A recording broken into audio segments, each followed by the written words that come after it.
Oke, Bismillahirrahmanirrahim. Assalamualaikum warahmatullahi wabarakatuh. Wow.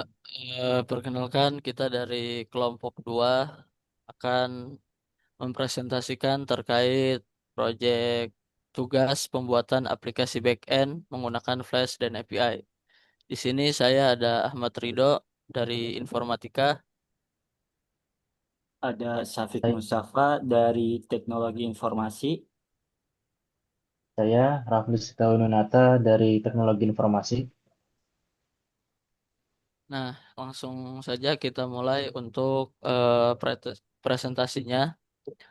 Nah, untuk judul website itu kita membuat AI Workspace, yaitu aplikasi backend multi-user menggunakan Flash dan Gemini API. Tema aplikasi adalah Workspace, kecerdasan buatan berbasis website yang menyediakan percakapan AI, analisis file, riwayat percakapan, pengelolaan pengguna, dan audit aktivitas dan katalog model API dengan pemisahan hak akses antara administrator dan user biasa. Nah, adapun latar belakang singkat, yaitu pemanfaatan AI dalam kegiatan akademik dan pekerjaan membutuhkan aplikasi yang mudah digunakan, terpusat, serta menjaga keamanan kredensial layanan AI. Pengguna AI, pengguna API secara langsung dari browser beresiko membocorkan API key dan menyulitkan pengelolaan akses pengguna. Selain itu, kebutuhan percakapan dengan AI, pengguna juga memerlukan penyimpanan riwayat, analisis file, pemulihan akun, dan antarmuka yang jelas. Dari sisi administrator diperlukan dashboard operasional, manajemen status pengguna, audit aktivitas, serta pemantauan konfigurasi penyedia AI tanpa memperlihatkan informasi rahasia kepada user. Nah, AI Workspace ini dikembangkan sebagai aplikasi backend menggunakan Flash yang menghubungkan antar muka web dengan database, SQLite, dan Gemini API melalui server. Aplikasi ini juga menerapkan autentikasi, otorisasi berbasis role, validasi input, rate limit, audit log, dan perlindungan satu administrator permanen, serta isolasi data percakapan berdasarkan pemilik akun. Nah, beberapa teknologi yang kami gunakan di antara lain yaitu Python 3, Flash titik 1.3, dan lain-lainnya.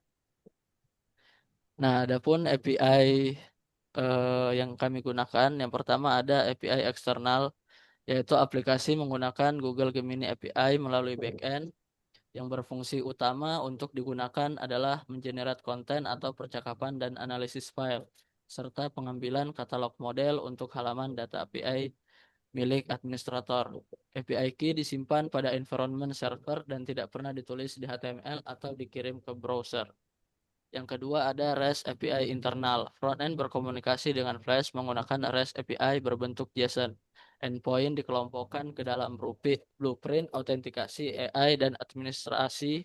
Endpoint yang mengubah data memerlukan header internal aplikasi ketika sesi berasal dari cookie. Nah, ini ada arsitektur dari aplikasi AI Workspace. Nah, lalu untuk struktur database, database menggunakan SQLite dan model dan pemeriksaan foreign key. Terdapat 5 tabel utama yang menyimpan akun percakapan, pesan, audit aktivitas, dan statistik pengguna API. Nah, ini adalah struktur dan relasi database di SQLite. Nah, yaitu yang tabel yang pertama ada user, conversation message, audit logs, dan API usage. Nah, adapun kontrol integritas database, yang pertama itu satu administrator, indeks unik, parsial, mencegah penambahan admin kedua. Perlindungan admin utama, trigger untuk mencegah penghapusan, perubahan role, dan penonaktifan administrator. Isolasi percakapan, query selalu memberi user pemilik percakapan. Penghapusan berantai, percakapan dan pesan ikut dihapus saat user dihapus. Indeks pencarian, indeks yang digunakan pada waktu audit, kategori, waktu pemakaian API, dan urutan pesan. Nah, ini adalah beberapa daftar endpoint API. Ada get dengan endpoint health, ada get dengan endpoint API, post dengan dengan endpoint API out and register, dan banyak lainnya. Nah, lalu untuk penjelasan fitur aplikasi akan dilanjutkan oleh Saudara Safik. Oke, untuk penjelasan fitur aplikasi itu pertama ada registrasi dan login. Itu user dapat membuat akun biasa, menerima kode pemulihan, dan masuk menggunakan sesi aman. Terus kedua ada chat AI, itu mengirim pertanyaan atau instruksi, dan terus ada riwayat chat, itu mencari, membuka, dan melanjutkan atau menghapus percakapan atau menghapus seluruh riwayat milik sendiri. Selanjutnya ada analisis file, itu mengunggah gambar atau file-file lainnya. Terus kemudian ada profil dan keamanan, itu untuk melihat ringkasan akun, mengganti password. Dan yang terakhir ada reset password, itu memulihkan akses menggunakan username dan kode pemulihan. Nah, selanjutnya ada fitur administrator. Nah, di sini ada beberapa isinya, yaitu pertama dashboard admin, itu menampilkan total pengguna, kayak akun aktif, terus request AI 24 jam, rata-rata latensi, keberhasilan API, aktivitas, status sistem, dan pemeriksaan keamanan. Selanjutnya ada manajemen pengguna, mencari user, mengaktifkan atau menonaktifkan akun user, dan menghapus user beserta dan terkait. Selanjutnya ada data API, ada aktivitas, dan yang terakhir yaitu satu admin permanen. Nah, yang selanjutnya itu ada fitur keamanan dan operasional. Nah, itu terdiri dari password dan kode pemulihan disimpan sebagai hash bukan teks biasa. Terus selanjutnya ada sesi menggunakan JWT dalam cookie HTTP only dan same site strict. Selanjutnya ada rate limit diterapkan pada login, registrasi, reset password, chat, dan analisis file. Selanjutnya ada upload diperiksa berdasarkan ukuran ekstensi, signatur, dan validitas isi. Ada selanjutnya ada API respon memakai Nostr, security headers, content security policy, dan request ID. Yang terakhir ada audit log, tidak menyimpan isi prompt AI sehingga privasi percakapan tetap terjaga, tidak bocor. Selanjutnya ada penjelasan authentication. Authentication adalah proses memastikan identitas pengguna sebelum akses diberikan pada aplikasi ini. Authentication dilakukan melalui username dan password. Password diverifikasi terhadap password hash, exact, password asli tidak disimpan pada database. Nah, yang pertama itu di sini ada user melakukan registrasi atau memasukkan username dan password pada halaman login. Terus kedua, backend memvalidasi format input dan membandingkan password dengan hash pada tabel user. Tiga, jika valid, server memuat JWT yang memuat username, role, waktu penerbitan, waktu kadaluarsa, ID token, dan token version. Keempat, JWT disimpan di cookie HTTP only sehingga tidak dapat dibaca langsung oleh JavaScript. Nah, selanjutnya, kelima, setiap endpoint terlindungi memverifikasi signature, kadaluarsa token, status akun, dan token version terbaru dari database. Dan terakhir, keenam, ketika password diubah atau direset, token version dinaikkan sehingga sesi lama tidak berlaku dan user harus login kembali. Kode pemulihan dibuat secara acak, ditampilkan satu kali lalu disimpan dalam kode bentuk hash. Mekanisme ini digunakan untuk reset password ketika user lupa kredensial.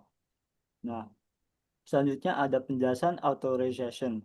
Authorization menentukan fitur yang boleh diakses setelah identitas pengguna berhasil diverifikasi. Aplikasi memiliki dua role, yaitu admin dan user. Role tidak dipercaya dari isi token saja, tapi dibaca ulang dari database pada setiap request terlindungi.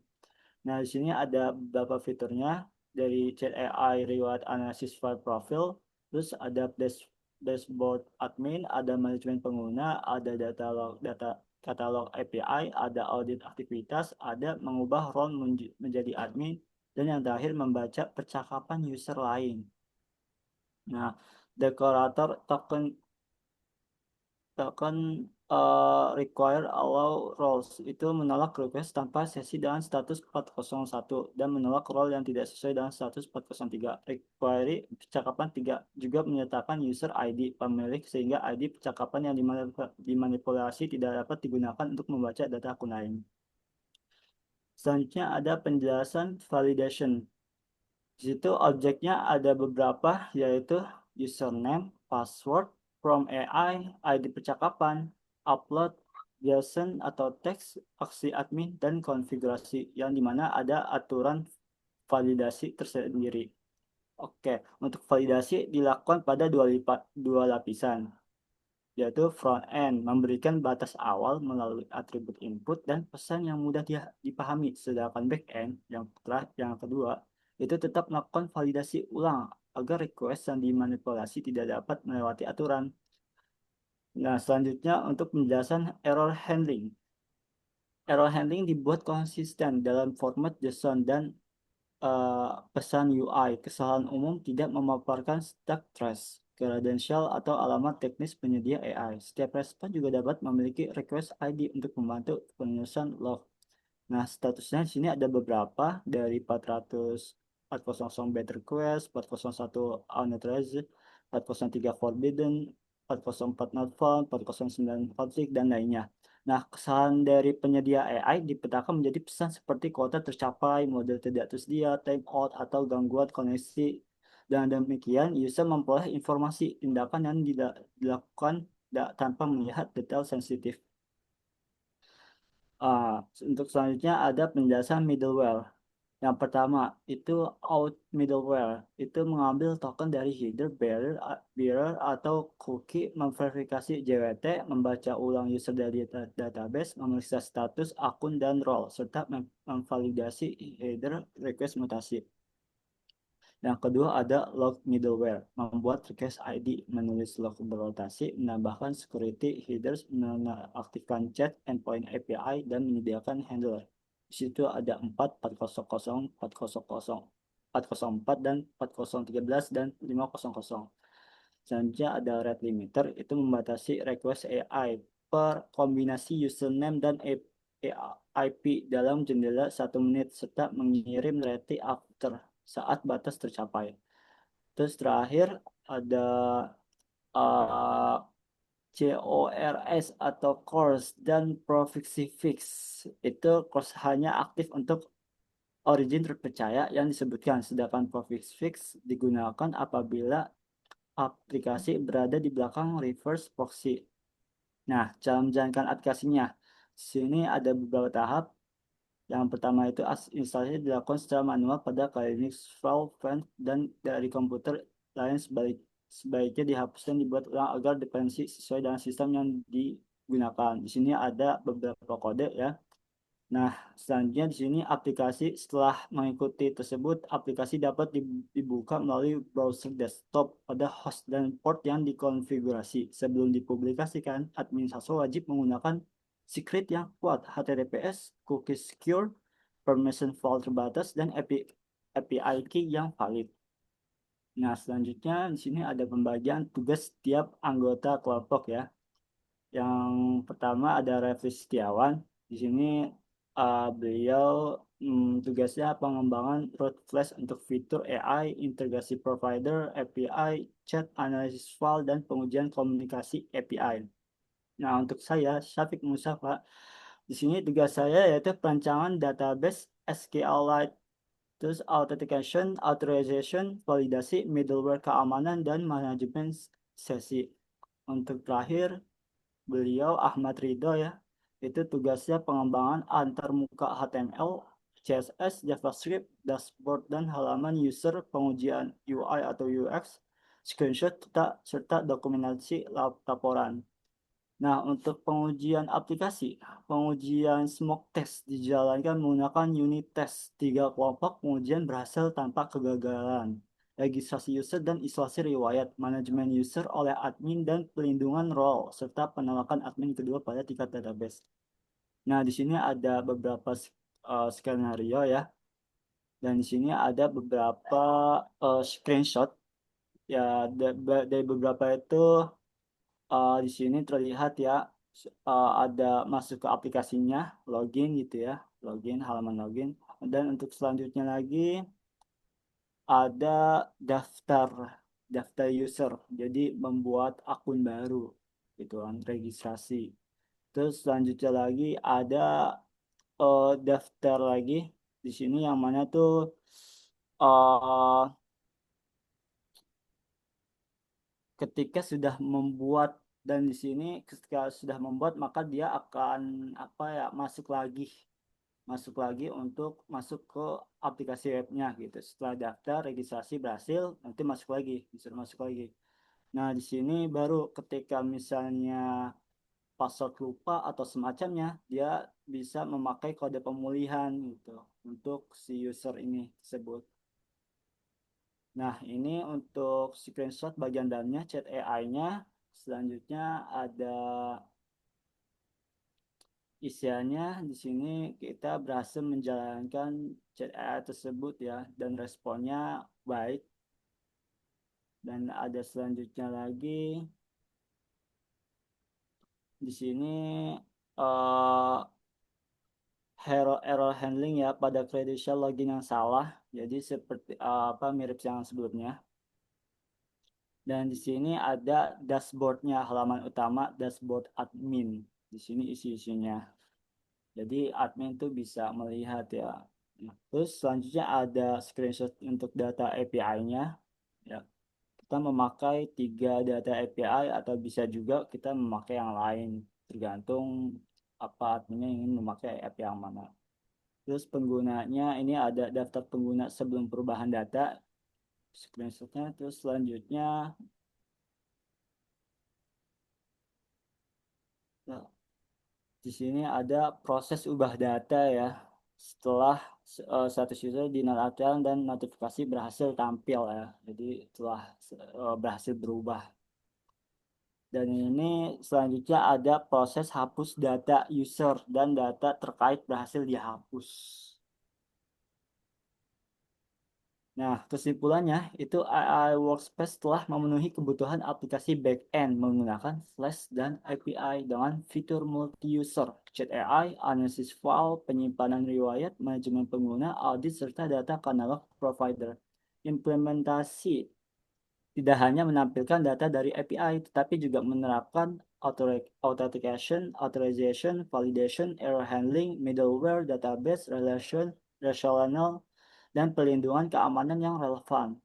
Pemisahan role membuat user biasa hanya dapat menggunakan workspace miliknya, sedangkan administrator sosial memperoleh halaman operasional tanpa dapat membuat admin kedua. API key tetap berada pada back-end dan data percakapan diisolasi berdasarkan pemilik akun sehingga aplikasi mudah digunakan sekaligus lebih aman untuk lingkungan penggunaan desktop.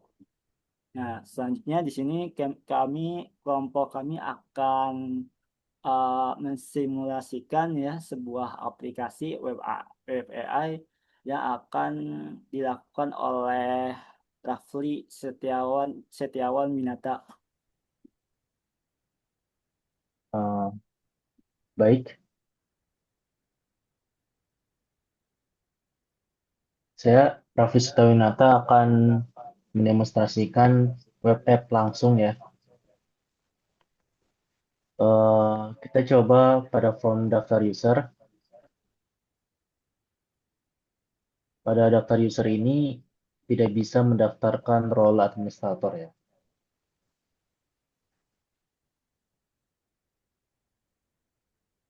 Di sana kita isi testing, passwordnya 8 karakter plus angka.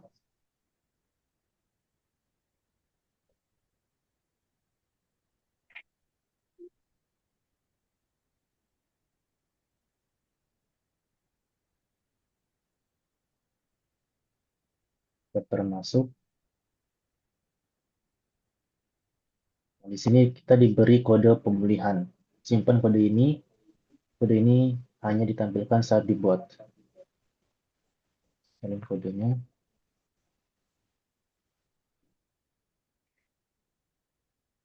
Sudah disimpan, akan diarahkan ke dashboard user.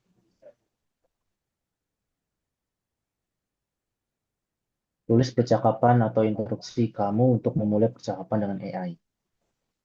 Saya akan memulai percakapannya dengan menanyakan, halo, apa kabar?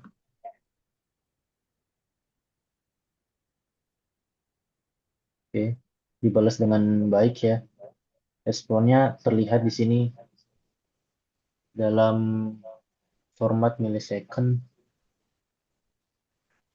Pada menu riwayat chat kita bisa lihat percakapan yang kita pernah lakukan. Jika saya melakukan percakapan yang baru hari ini, cuaca sedang ini cuaca.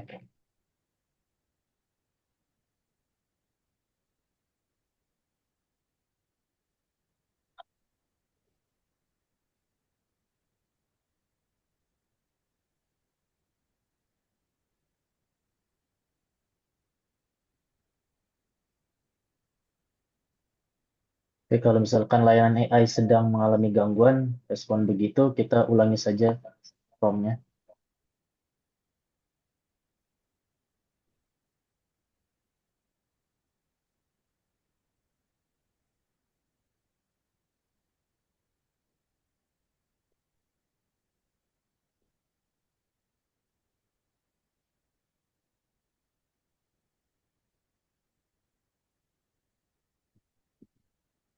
Mungkin memang layanan AI sedang mengalami gangguan.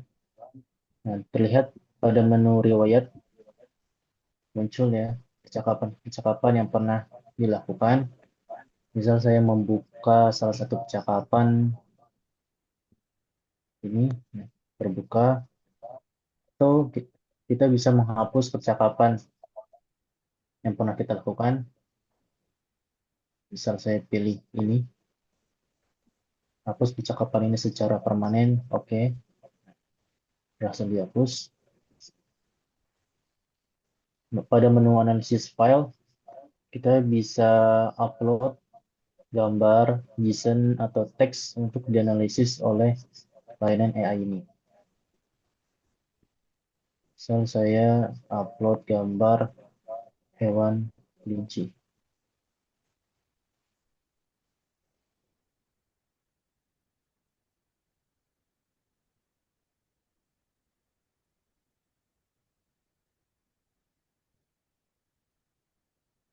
Hasil analisis pada layanan AI masih bermasalah ya.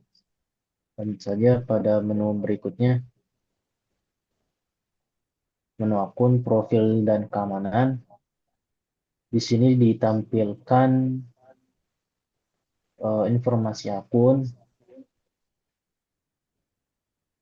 eh, ada bagian ubah password juga. Misal saya akan mengubah passwordnya saat ini menjadi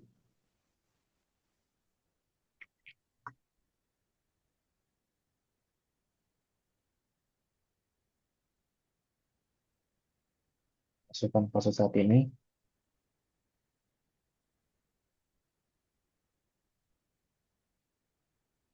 password yang baru, ulangi passwordnya, simpan password. Nah, password berhasil diubah dan akan redirect from login. Saya akan mencoba kembali password yang lama, apakah salah atau benar. Oke, username atau password salah. Saya akan masukkan password yang baru.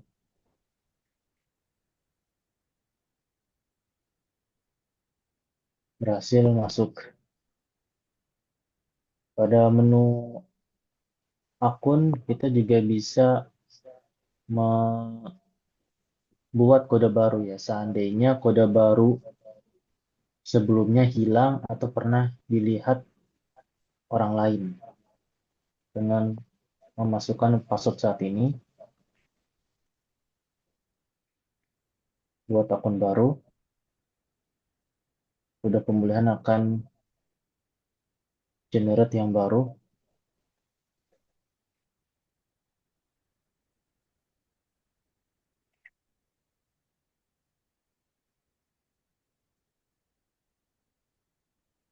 Saya akan klik tombol keluar.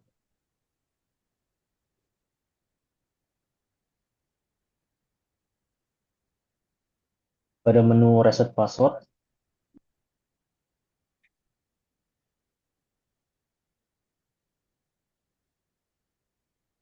Kita gunakan kode pemulihan yang tersimpan, masukkan username,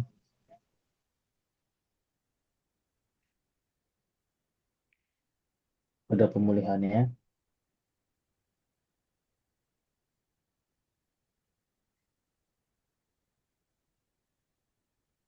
password yang baru,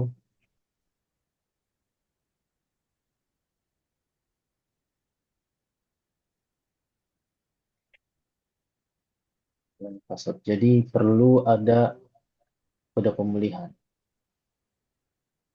Reset password, nah, akan diberi kode pemulihan lagi.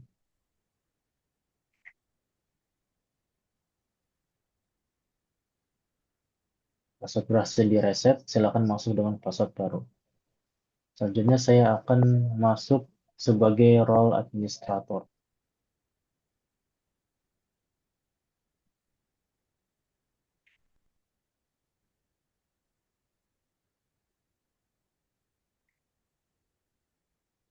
Terlihat ini dashboard admin, ditampilkan ringkasan operasional aplikasi, penggunaan layanan AI, dan status keamanan. Kita bisa melihat di sini aktivitas terbaru, user apa saja yang sedang melakukan aktivitas, terlihat ada waktunya kapan, kategori yang dilakukan apa, out ini sedang melakukan eh, aktivitas login atau reset password, memperoleh kode pemulihan, terlihat juga statusnya apakah gagal atau berhasil. Total pengguna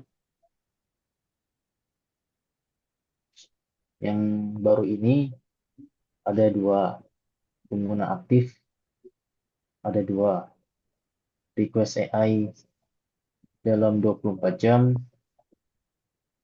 5 kali dengan rata-rata respon sekian.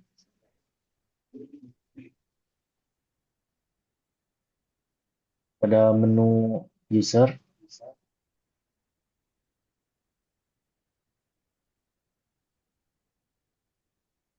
akun user biasa hanya dapat diaktifkan atau dinonaktifkan. Untuk role user, saya bisa menghapus akun tersebut. Hapus akun user beserta seluruh riwayat dan data terkait. Oke, berhasil dihapus. Untuk role admin itu itu kita tidak bisa menghapusnya. Selanjutnya pada menu data API, di sini ditampilkan katalog data dari penyedia AI yang digunakan aplikasi informasi kredensial dan alamat teknis itu tidak ditampilkan di sini. Terdapat berbagai model, deskripsinya, input token, output token, beserta kemampuan dari model AI tersebut.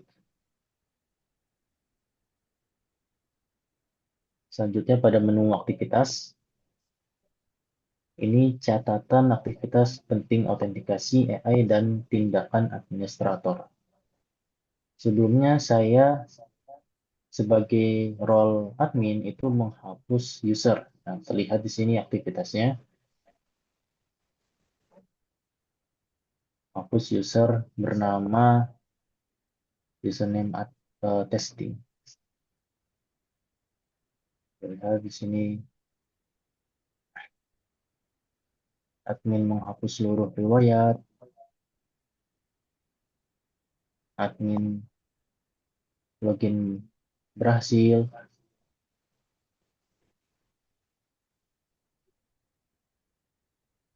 Selanjutnya pada role administrator kita bisa melihat kita bisa melakukan percakapan dengan AI juga. ada riwayat chat, address file, ya, seperti user biasa. Pada menu akun, sama halnya seperti user biasa, isi informasi akun, ubah password, dan meminta kode pemulihan.